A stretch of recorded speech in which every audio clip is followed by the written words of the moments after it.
Hello, this is Brian again, and I thought I would show you my latest project. Um, so to build the KnexBot, all you need to do is print out a couple of pieces, and really there's not a lot of instructions because it's Knex. I mean, you should be able to kind of design your own stuff. But assembling the hubs. So I've switched over to using these really nice spring-line servos that Robotacy sells now. What I like about them is they have this hole in here that you can use to adjust the center point.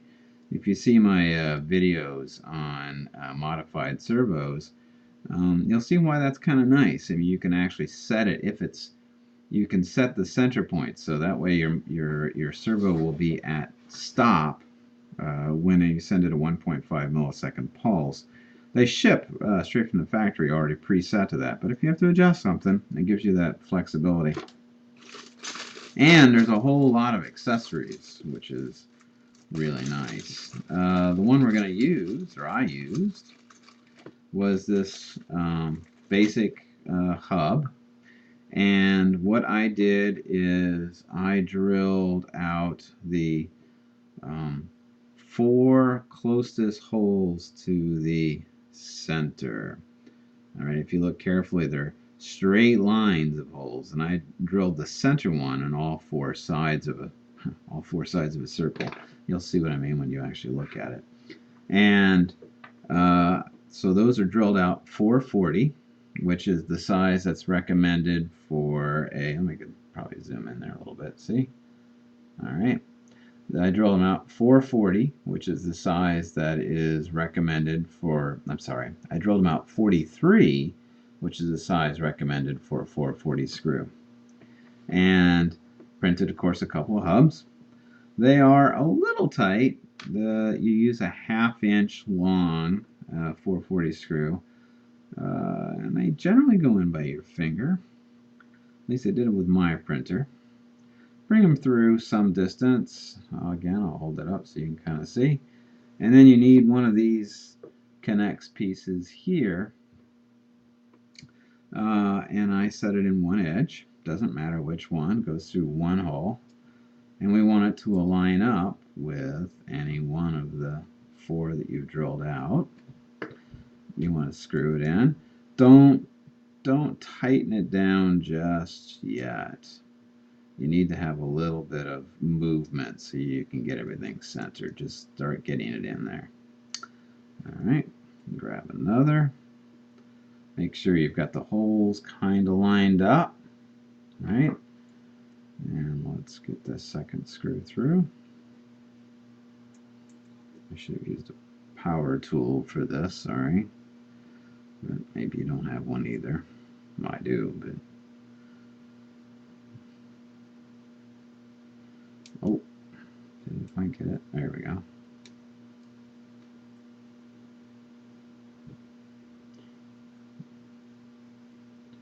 This would have been a good spot for a commercial break. There we go. Now I got 2 in.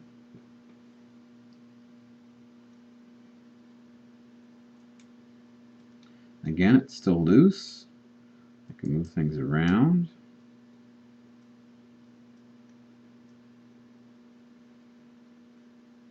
Three.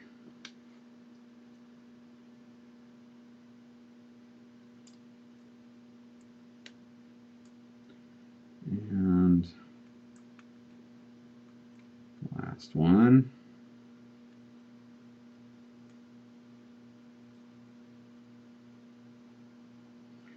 All right. So once you get it basically lined up, then it's just a matter of, before you tighten it down, make sure you're pretty much on center. Kind of hold it in place. There's not a lot of play.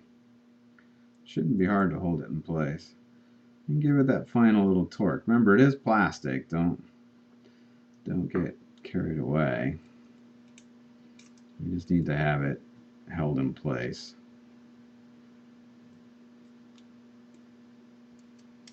Like that.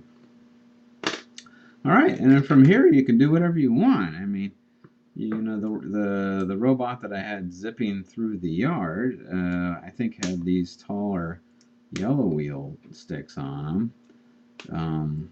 But for this moment, I'll just put these blue ones on. And one of the things I really like about Knex, I was going to do it with Lego, but I was part of the Lego League for a local school not that long ago, and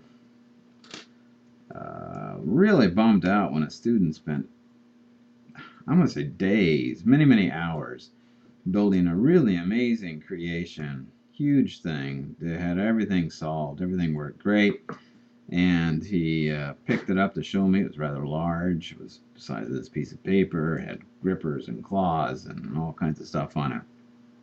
And was carrying it over to show me, and another excited student got up and bumped into the back of him, knocked him, on the edge of a table. He dropped his robot. It scattered into about 10,000 small pieces, and that was the end of it. He never had the wherewithal to even try to rebuild it, and there wasn't enough time. So, Knex is really nice. You can, it doesn't come apart, not nearly as quickly. So I think it's a nice platform for some robotics. The other thing I'll show you is, let's go to this one. Without taking it all apart, this piece here that holds the motherboard and the controller, it's way I've designed it is it does appear as though it will snap, and perhaps it will. I have a solid doodle, and I can only pretty much print in ABS, and so the way it doesn't have the flexibility that I want. I designed it so maybe it would snap. Some of the other printers, of course, you can print in a lot of different materials. Maybe you'll have better luck. But the way I'm assembling it is I actually make it so it slides. So, take your pieces, slide them through. And again, you can try this on your own. Maybe you'll have good luck with it snapping into place. And then snap your Knex in. And then you can either screw on a motherboard, or you can set a servo inside. It's the same board for either one. The wheels are pretty much the same thing. Notice it uses the green side. It uses the smallest little joint, the smallest connect joint to hold these things together. And then you can, again, I use the slide-in technique and insert. So don't try to snap it on. And if you're using ABS, it might break. I have one that did. And then it gives you those kind of options. Well, let me put these wheels on. There's really nothing to it, as you can imagine. Push it on and put a screw in it. I'll do it real quick.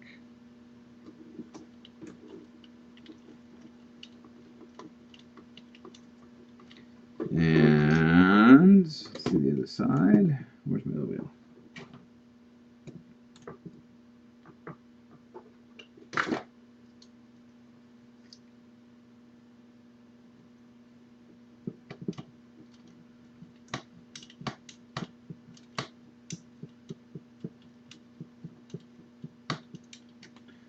Okay, and there you go. So the wheels are on. Attaching a sensor is remarkably easy. You print out one of these little brackets. Again, I slide it through and attach it. You can choose any one of a number of options. You can put some, put some verticals up right here and attach a scanning head if you want, so you can have it scanning while it's driving. Or you can do something as simple as simply, snapping a couple pieces on and snapping those into place. Snap that like that. You'll notice the board is a Ram B. In this case, I'm using a T2, a Teensy 2.0.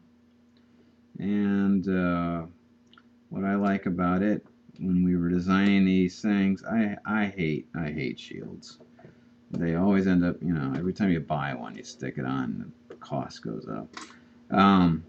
So you can see my videos, but in summary, what's nice is that for most applications, many applications, the board, all you really want to be able to do is supply some power and some ground. And being able to supply power and ground is not that difficult.